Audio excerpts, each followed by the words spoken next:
So hello everyone, welcome to Filmopedia. इस video में मैं बात करने वाला हूँ संची मूवी के पोस्ट कई सीन्स के बारे में। इस वीडियो में मैं डिस्कस करूंगा कि कैसे संची मूवी के पोस्ट कई सीन ने एमसीयू के फ्यूचर को सेटअप किया है, और संची के पोस्ट कई सीन से रिलेटेड कुछ क्रेजी थ्योरीज के बारे में भी मैं इस वीडियो में बात करने वाला हूँ। इस वीडियो के बाद मैं सैंची का एक स्पॉइलर रिव्यू भी अपने चैनल पर डालूंगा, तो आप उस वीडियो को भी जरूर देखना।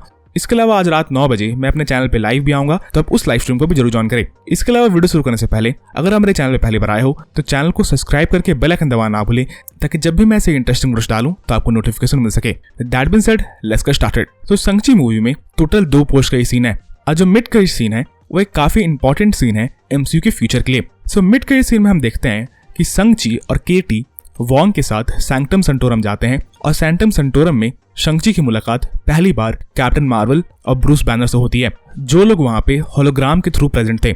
इस सीन में हम ब्रूस बैनर को देखते हैं, प्रोफेसर हल्क को नहीं। इसका मतलब एवेंजर्स एंड गेम के बाद ब्रूस बैनर ने कोई ना कोई तरीका निकाल लिया होगा जिसका यूज करके वो वापस से ह्यूमन फॉर्म में कन्वर्ट हो पाया। पर इस सीन में ब्रूस बैनर के हाथ अभी तक इंजर्ड थे। प्लस इस सीन में हम ब्री लार्सन की कैप्टन मार्वल को भी देखते हैं। सो बेसिकली इस सीन में वॉन्ग 10 रिंग्स की ओरिजिन और पावर्स के बारे में जानना चाहता है। सिमिलरली ब्रूस बैनर और कैप्टन मार्वल भी 10 रिंग्स के पावर्स के बारे में जानना चाहते हैं, पर वॉन्ग 10 रिंग्स के ओरिजिन को नहीं पता लगा पाता है। इसके अलावा कैप्टन मार्वल ये बताती है कि ये रिंग कोई एलियन टेक्नोलॉजी नहीं लग रही है।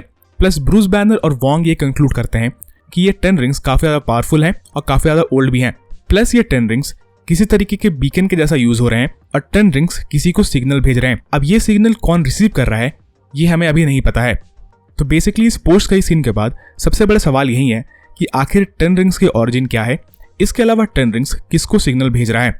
तो इससे रिलेटेड एक काफी अच्छी थ्योरी है कि हो सकता है 10 रिंग्स और किसी को नहीं बल्कि सेलेस्टियल्स को सिग्नल भेज रहा हो। हमें पता है कि सेलेस्टियल्स काफी ज्यादा एंशिएंट है, और हो सकता है सेलेस्टियल्स ने ही 10 रिंग्स को बनाया हो। पर आखिर 10 रिंग्स सेलेस्टियल्स को सिग्नल क्यों भेज रहा है। हमें पता है कि इटर्नल्स की मूवी में हम डिविएंट्स को देखने वाले हैं, और डिविएंट्स अर्थ पे वापस आ गए हैं।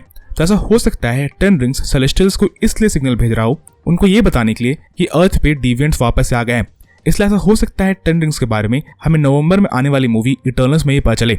बाकी आप मुझे कमेंट्स बताओ कि आपकी क्या थ्योरीज हैं 10 रिंग्स के ऊपर, और आखिर 10 रिंग्स किसको सिग्नल भेज सकता है। इसके अलावा 10 रिंग्स से रिलेटेड एक और थ्योरी है जो कि 10 रिंग्स को ही हू रिमेन्स और कैंग द कॉन्करर से कनेक्ट करती है। So basically mid credit scene में कैप्टन मार्वल ने ये बोला था कि ये रिंग्स कोई एलियन टेक्नोलॉजी नहीं है। ऐसा हो सकता है इन रिंग्स को पास्ट में नहीं बनाया गया हो बल्कि फ्यूचर में बनाया गया हो by none other than Kang the Conqueror. हो सकता है किसी version of Kang the Conqueror ने और उसके बाद इन रिंग्स को पास्ट में छोड़ाया हो। अब कैंग के किसी वेरिएंट ने ऐसा क्यों किया ये कहना तो काफी मुश्किल है, पर इस थ्योरी से ये कंफर्म हो जाता है कि 10 रिंग्स कोई एलियन टेक्नोलॉजी नहीं है, बल्कि इन रिंग्स को कैंग द कॉन्करर ने बनाया है यूजिंग द ह्यूमन टेक्नोलॉजी, जो कि हजारों साल फ्यूचर में बनी होगी। और ऐसा हो सकता है कि 10 रिंग्स कैंग द कॉन्करर को सिग्नल इसलिए भेज रहा हो क्योंकि इस यूनिवर्स का कैंग द कॉन्करर यानी कि ही हू रिमेन्स मर गया है, और शायद 10 रिंग्स कैंग द कॉन्करर को सिग्नल इसलिए भेज रहा है ताकि कैंग द कॉन्करर इस यूनिवर्स में आ सके, यानी कि एमसी के यूनिवर्स में आ सके और इस यूनिवर्स को भी कॉन्कर कर सके। हमें पता है कि हमें कैंग द कॉन्करर एंटमैन 3 में दिखने वाला है, तो हो सकता है 10 रिंग्स भी कैंग द कॉन्करर से ही कनेक्टेड हो। और अगर ऐसा होता है तो संची फेज 4 के लिए एक काफी इंपॉर्टेंट हीरो होगा, क्योंकि वो 10 रिंग्स को कंट्रोल करता है। बाकी आप मुझे कमेंट्स में बताओ कि आपको ये थ्योरीज कैसी लगी, और अगर आपके कुछ पर्सनल थ्योरीज हैं इस मिड क्रेडिट सीन से रिलेटेड तब आप उसे भी कमेंट में लिख के बताना ना भूलें। बाकी संची की मूवी में 2 पोस्ट कई सीन है। पहला तो मैंने डिस्कस कर लिया। दूसरे पोस्ट कई सीन में बेसिकली हम संची के सिस्टर को देखते हैं, जो कि अपनी फादर की आर्मी यानी कि 10 रिंग्स ऑर्गेनाइजेशन की फुल पावर ले लेती है। और बेसिकली अब संची की सिस्टर 10 रिंग्स ऑर्गेनाइजेशन की आर्मी को कंट्रोल कर रही है, जिसके बारे में और डिटेल्स हो सकता है हमें संची के पार्ट 2 में देखने को मिले।